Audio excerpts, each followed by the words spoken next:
Tower Hill, a place that looks ordinary today, but once held the darkest reputation in all of England. Between the 14th and 18th centuries, this hill became a stage for public executions, drawing huge crowds who came not for justice, but for entertainment. This wasn't just a random killing ground. Tower Hill was reserved for the elite, nobles, royals, and high-profile prisoners. What made this hill so terrifying wasn't just the number of executions. It was how deliberate they were. Heads rolled not in secret dungeons, but in front of cheering crowds. Children, merchants, and peasants gathered to watch like it was a festival. The louder the axe fell, the louder the crowd roared. Thomas Cromwell, 1540. The man who had once engineered King Henry VIII's rise as supreme head of the church. Cromwell was the king's fixer, strategist, and hammer, executing enemies and dissolving monasteries. Cromwell's downfall came swiftly and ironically from the very thing he was best at. He arranged the king's marriage to Anne of Cleves, hoping to secure an alliance with German Protestants. But Henry despised Anne on sight and blamed Cromwell for the embarrassment. His enemies at court, led by the Duke of Norfolk, pounced. On July 28, 1540, Cromwell was dragged to Tower Hill. His execution was botched, one of the most gruesome in the hill's history. The executioner was either drunk or inexperienced. It took multiple blows to sever Cromwell's head. Witnesses said he screamed in pain between strikes, a horrifying end for a man who once controlled life and death for others. Ironically, King Henry married another wife, Catherine Howard, that same day. Henry Howard, Earl of Surrey, 1547. He was young, brilliant, and born into privilege. Henry Howard, the Earl of Surrey, was the son of the powerful Duke of Norfolk. A poet and soldier, he had fought for England in France and was one of the first Englishmen to use the sonnet in literature. But what he wrote in verse, he lacked in subtlety in court. Surrey's downfall was a mix of arrogance and bad timing. He made the mistake of placing the royal arms of Edward the Confessor in his own coat of arms, a symbolic claim to the throne. That, combined with his father's influence, made him a threat to the crown during the final paranoid days of King Henry VIII. On January 19, 1547, Surrey was led to Tower Hill. He was only 29. He made no speech, just a prayer. The axe fell clean. His poetry lived on, but his death sent a chilling message. Bloodlines could be lethal if too close to the throne. Sir Ralph Vane, 1552. Once celebrated as a war hero under Henry VIII, Sir Ralph Vane had fought valiantly in the Scottish and French campaigns. But wars end, and politics begin. Vane remained loyal to the Duke of Somerset, the Lord Protector during King Edward VI's minority. When Somerset fell from power, Vane was accused of conspiring against John Dudley, Duke of Northumberland. The charge? Treason. The trial was swift, the evidence shaky, but the verdict was inevitable. On February 26, 1552, Vane faced the scaffold at Tower Hill. Dressed in plain black, he walked with a soldier's pride. Before dying, he claimed he was innocent, that he had served England with honor. Then, he laid his head on the block. The crowd watched in hushed silence as the axe came down. For many, it was another example of how heroes could be forgotten and politics could rewrite history overnight. Edward Seymour, 1st Duke of Somerset, perhaps the most tragic fall of them all. Edward Seymour wasn't just a nobleman. He was the uncle of the king, and at one point, the most powerful man in England. As Lord Protector to young Edward VI, Seymour ruled in the king's name. But power made enemies fast. He tried to implement religious reforms, helped the poor, and even attempted to regulate landlords. Noble goals, but dangerous in a land where nobles held swords and grudges. Eventually, He was accused of plotting to assassinate John Dudley. Historians still debate whether the plot was real or fabricated. On January 22, 1552, Seymour was led from the Tower to the scaffold on Tower Hill. Unlike many before him, he faced the crowd and spoke. He forgave his enemies, urged the people to follow God, and asked them to pray for the young king. His execution was solemn, one clean stroke, but the reaction afterward was powerful. The crowd wept. Many believed he had died innocent, and the murmurs of injustice echoed long after the axe had been cleaned. For those of high status, dukes, earls, knights, the axe was the preferred method.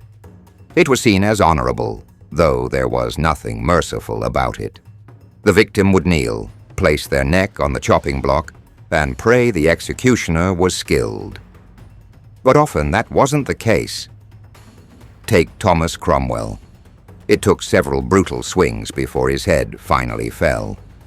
Witnesses said the crowd gasped with every failed strike.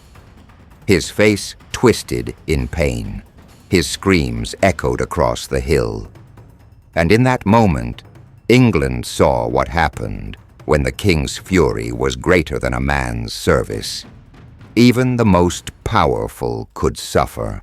Interestingly, while Tower Hill used the axe, the Tower of London itself occasionally used the sword, but only for royalty. Anne Boleyn, the doomed second wife of Henry the Usahi, was given a French swordsman for her execution inside the tower walls. Why? Because it was quicker, cleaner, and perhaps Henry's final gesture of mercy. But that mercy never made it to Tower Hill. Outside, the axe reigned supreme. Though rare on Tower Hill itself, this method was a favorite for punishing commoners and traitors elsewhere. But the fear of it haunted even nobles. This was not a quick death. First, the condemned was hanged until half dead, choking, gasping, twitching. Then, while still alive, they were disemboweled, their intestines pulled out and burned in front of their eyes. After that, they were beheaded, and finally their body was quartered, cut into 4 pieces, and sent to different corners of the kingdom as a warning. One of the most disturbing elements of Tower Hill was the unreliable skill of executioners. These weren't always professionals. Sometimes the job was given to someone with no experience, or even someone drunk. Executioners were known to miss the mark, hit in the back, the shoulder, or even the jaw before finding the neck. It could take 3, 4, even 5 strokes to finish the job. The victim would scream, squirm, or try to speak with their face half severed. It turned the crowd from bloodthirsty to silent. Nothing says lesson like watching a man be butchered slowly. They didn't wear armor. They didn't sit on thrones, but when their hand moved, heads rolled. The executioners of Tower Hill were not just anonymous men with axes. They were the most feared figures in the kingdom. Part judge, part butcher, part performer. And though history rarely names them, their presence was unforgettable. Becoming an executioner wasn't glamorous. Most were forced into the role. Inherited from family or offered as punishment for their own crimes, the job carried a horrific stigma. People wouldn't touch them. Priests hesitated to give them blessings. They lived at the edge of society, feared but never respected. And yet when the scaffold was built, all eyes turned to them. Their grip on the axe could decide whether a man died with dignity or in unbearable agony. A single stroke was considered merciful. 2 was forgivable. Anything more than that, and the crowd would remember. Worse, the victim's family might seek revenge. Executioners had to study anatomy. They had to understand bone, sinew, posture. They practiced, sometimes on animals, sometimes on corpses. Their movements were rehearsed like a soldier sharpening his sword before battle. But not all were skilled. Thomas Cromwell's execution took several strikes. His head was hacked off like firewood. Some executioners were drunk, trembling, or just incompetent. And in those moments, a death sentence became torture. Executioners were paid well, but not always in coin. They often kept the clothing of the condemned as part of their fee. If the victim was rich, the executioner profited. If poor, he went home nearly empty-handed. Some were even bribed, either to make the execution quicker or to make it slower. Yes, enemies sometimes paid to have their rivals humiliated on the scaffold. The job had no rules, just consequences.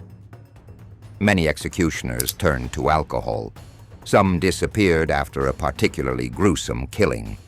There are stories of executioners hallucinating, screaming in their sleep, or refusing to work again after botched beheadings.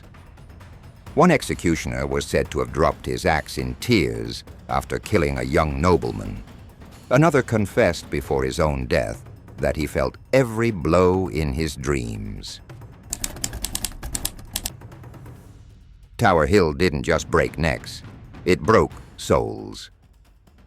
The last public beheading at Tower Hill took place in 1747, when Simon Fraser, 11th Lord Lovat, was executed for his role in the Jacobite uprising.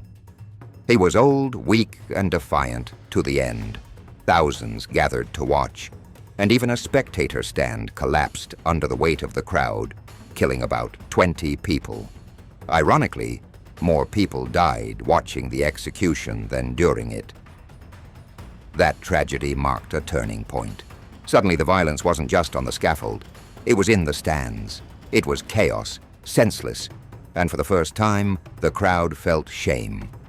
Soon after, executions were moved inside prison walls, silent, controlled, out of sight. Tower Hill, once the center of royal punishment, fell silent. For over 400 years, Tower Hill was one of the most terrifying places in all of England. A small hill with a massive reputation. It wasn't a battlefield. It wasn't a prison, but it became a national theater of death, where the mighty were publicly humbled and the crowd came not for justice, but for a show. But even death gets tired, and eventually the axe was laid to rest. The decline of Tower Hill's executions wasn't caused by mercy. It was caused by change. By the 18th century, England was moving toward a new identity. The monarchy was becoming more symbolic. The legal system was evolving. And public executions, they were beginning to feel barbaric. The Enlightenment swept across Europe, and with it came a disturbing question. Is this who we are? More and more voices began to speak out against the spectacle. Scholars, reformers, even some politicians. They argued that these public deaths didn't deter crime. They only fed bloodlust. Today, if you visit Tower Hill, you'll find no scaffold, no chanting crowd, just a plaque, a quiet space, maybe a tour guide in a costume telling stories that sound too dark to be true. The wind blows over the hill like it always did, but now it carries memories, not screams. The site that once echoed with final words now echoes with silence. But beneath that silence is a truth every stone remembers. Tower Hill didn't die. It simply ran out of blood.